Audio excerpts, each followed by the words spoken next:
Compromise is bad for you. Compromise is killing you. In fact, compromise leads to narcissistic abuse. That's right. I said it. I'm going to say it again. Compromising in your life can, in fact, lead to narcissistic abuse. Compromising happens to be a narcissistic serving idea.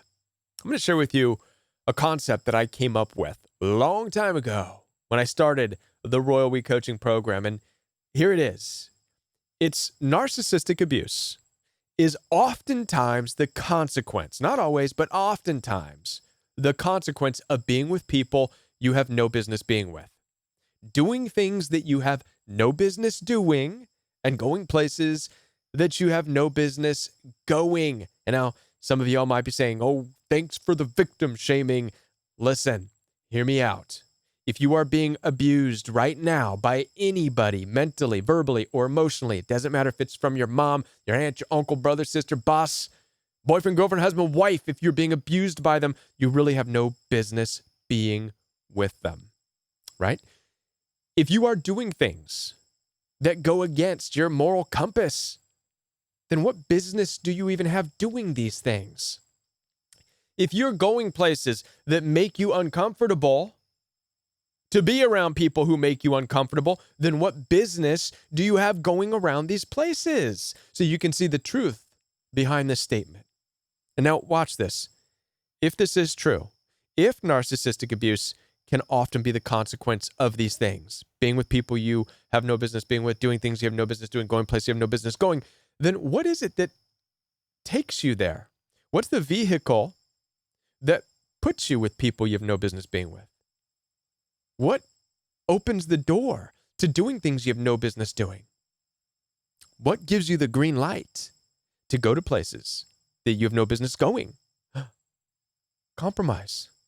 That's right. Compromise is what seats you amongst people you have no business being with in this life. That's compromise that takes you there. Compromise allows you to do things that you otherwise shouldn't be doing. It's when you compromise that you get the green light to go places where you have no business going. You see how compromise is a vehicle that literally can take you into narcissistic abuse. By the end of this video, I want to help you to understand just how bad compromise is in your life, no matter what you've heard by church and society and your public schools or whatever else.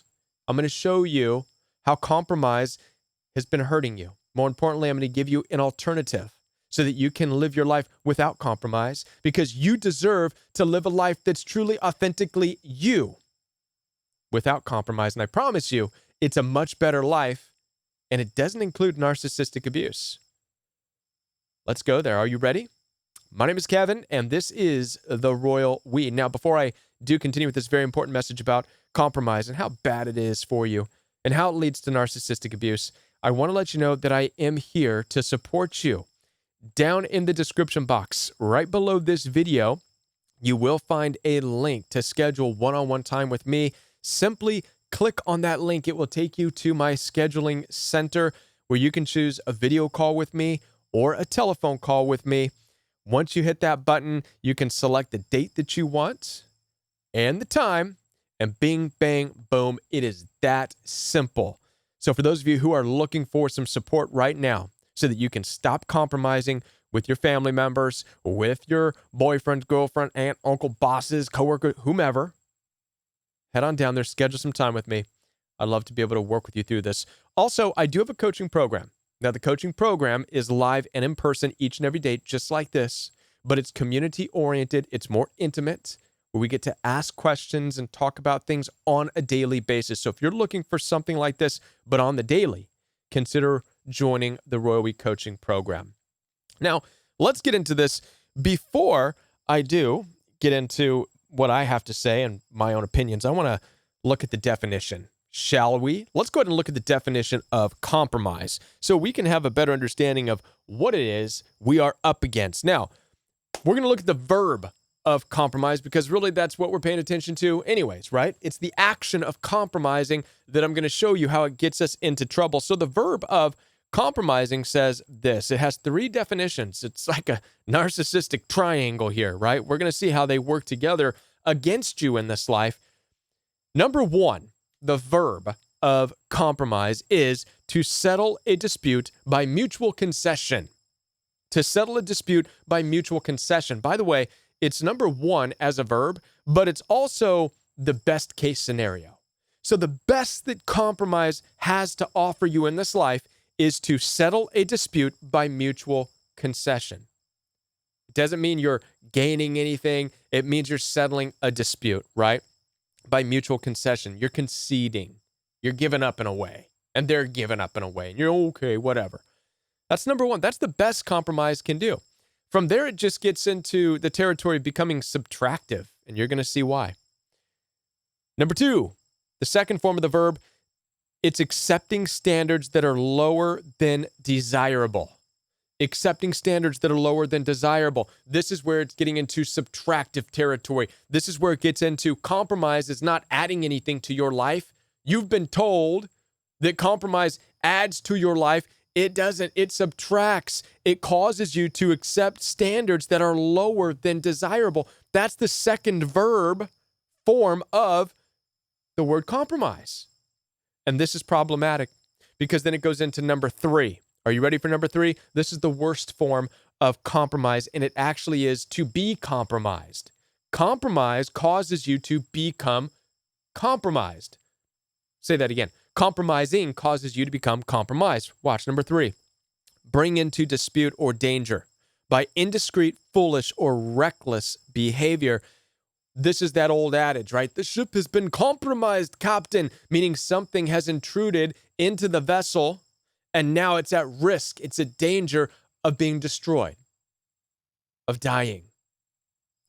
So if you look at all 3 of these together, settling a dispute by concession, then accepting standards that are lower than desirable for you, which then leads into something creeping inside of your life that now destroys you. Settling, I'm going to say this again, mutual concession, meaning you giving up, which then goes to number 2, accepting standards that are less than desirable, which is you subtracting from your life now, which means now something infiltrates you. What infiltrates you? Maybe a narcissistic person, maybe ideas, maybe things that you shouldn't be doing, maybe a lifestyle of abuses by narcissistic people that have now crept in and now destroy you. I could drop the microphone right here. You can see how it's a narcissistic pyramid. The concept of compromise creates this narcissistic pyramid. Give up what you want, concede, right? Accept what's less than desirable for yourself, for the benefit of the relationship. And then from there, you're infiltrated.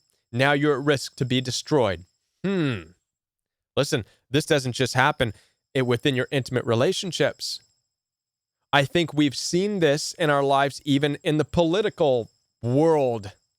We've just come out of this whole medical thing, haven't we? This whole illness thing where you have been asked to concede, didn't you? Weren't you? And from conceding, maybe do something that is less than desirable for yourself. And then guess what? Infiltrated. And now you're at risk. Risk of what? I don't know. We're all discovering this, right? I'm just trying to give you the image of how compromise works. And I think by now you should also start to see where the word compromise even comes from. It comes from an idea. It's a part of conditioning. It's grooming, if you will. Compromise can be looked at as a form of grooming. Grooming you to not hold your own standards, to not live according to your own autonomous, individualistic way of being, but to compromise yourself, to concede, and then to live a life accepting what's less desirable, and then, oopsie, well, now you're infiltrated, and you're no longer even living your own life. You're being destroyed from within, right? This is how compromise works.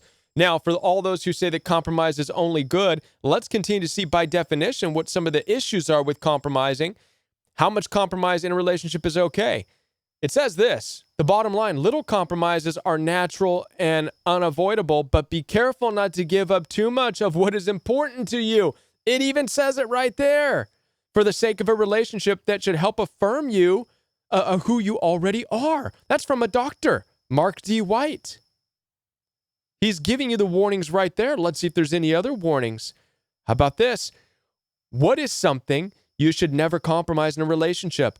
Your self-perception. Never give up your self-perception, your morals, your values. These are the things that narcissistic people want you to compromise on. They sneak into your life and they start to ruin your self-perception.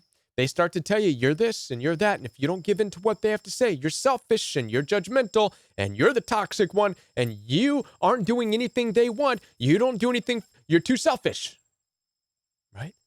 What are they doing? They're chipping away your self-perception, and you should never compromise on that, it says. What else do we got here? When should you never compromise? Here we go.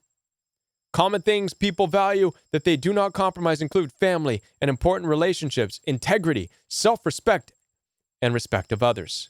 You could take the family out, right? Because a lot of you need to not be involved with your own family because of the narcissism that's inherent within it. But look at this, integrity, self-respect. You should never compromise your integrity. And that's the first thing that people who want you to compromise with, they want you to compromise on your integrity. Narcissistic people get into your life, abusive personalities. That's the first thing they do is get you to concede with your integrity, your morals. That's why they do a mad rush to love bomb you, have sex with you right away, whisk you off your feet or whatever. It's a mad rush to get into your life, lower your guard, which is to concede, right? Then accept less than desirable results. What's that? Well, now you have to accept that they're abusive and they're making you accept it. Hey, you chose me. You're with me. Blah, blah, blah. Take it, this and that, right? And now you're in a relationship that you really don't want to be in anymore. Why? Because you conceded. You conceded to it. Now you're accepting what's less than desirable. You don't really want to be with an abusive person. You don't want to be with somebody who's yelling at you, cussing you out all the time. Nobody wants to be with somebody like that. Well, maybe somebody does, but it's not you, right? Your partner that's yelling and screaming and cussing at you, let them go find somebody else that yells and screams and cusses at them back. It's really, you want to solve the problem of narcissistically abusive people? Stop trying to change these people. Simply stop compromising with them. Put up a hard no. Look them dead in the eye and say, the way you're talking to me right now, go find somebody else to talk to you like that and let them talk to you like that because it's not me. You want to be loud and obnoxious and controlling and abusive? Good luck. Go find somebody else, right? And the more of us who do this, well, narcissistically abusive people will be out there on their own then. And let them. Maybe they want to, right? That's fine. The issue and the reality is you don't need it. You don't need to compromise anymore in your life. Let's see what else it has to say here. See if I have one more. No, looks like that's it. Oh, what happens? Here we go. What happens when you overcompromise? This is a risk, right? If you overcompromise too much, if you're compromising too much, eventually this solidifies into resentment. Many of you have experienced this where you have caused yourself to go into a place in a territory of resentment. Why? Because you've overcompromised yourself. You conceded into an agreement within the relationship, whether it's narcissistic family members or whatever. You've been settling for what's less than desirable. You've been treated like horse dung by your narcissistic family members or friends or workers, and you've just accepted it, even though it's less than desirable. And as a result, now it's eating you alive because you've been compromised, right? Remember the narcissistic triangle of compromise. So you can see how compromising is a horrible thing for you. But also, I just want to really quickly touch on why you don't want anybody to compromise for you. Many of you might be saying, yes, that's right, Kevin, and they never compromise for me either. I don't want to compromise for somebody who doesn't compromise for me. Listen, you don't want anybody compromising for you. What a horrible, miserable life of having people compromise with you. Let me give you an example, right? A crude example of what this would look like. Let's say you're married. I deal with this all the time with one-on-one conversations. By the way, if you need some one-on-one time, head on down there, schedule it with me. I'd love to talk with you, right? But I get these calls all the time, marriages, stuff like that, and relationships, okay, where maybe you are a sexual person. How many of you out there are highly sexual? You love affection. You love to experience the closeness and the bonding and I don't know why I'm clapping, but you know what I'm saying, right? So you love that closeness. It's a huge, important part of your day and of your well-being. It's a motivating factor to get up in the morning to have that, especially in marriage, so you can feel good and go attack your day, right? Some of y'all need it in the morning and at night. And by the way, no, you're not all the same. Some of you are shaking your heads, go, no, I don't need that. But some of you are like, yeah, I do. And it's both women and men. In my coaching experience with narcissistic abuse, I've discovered that the old idea that all men are sexual dogs and women are, these, oh, no, I don't like, it's incorrect. I could say with 100% certainty, I've come across both men and women, some who like sex a lot, right? They could do it like 2 times a day. Some who like it every now and then. And some who really are like, nah, I don't like being too close. I don't like the noises. Right?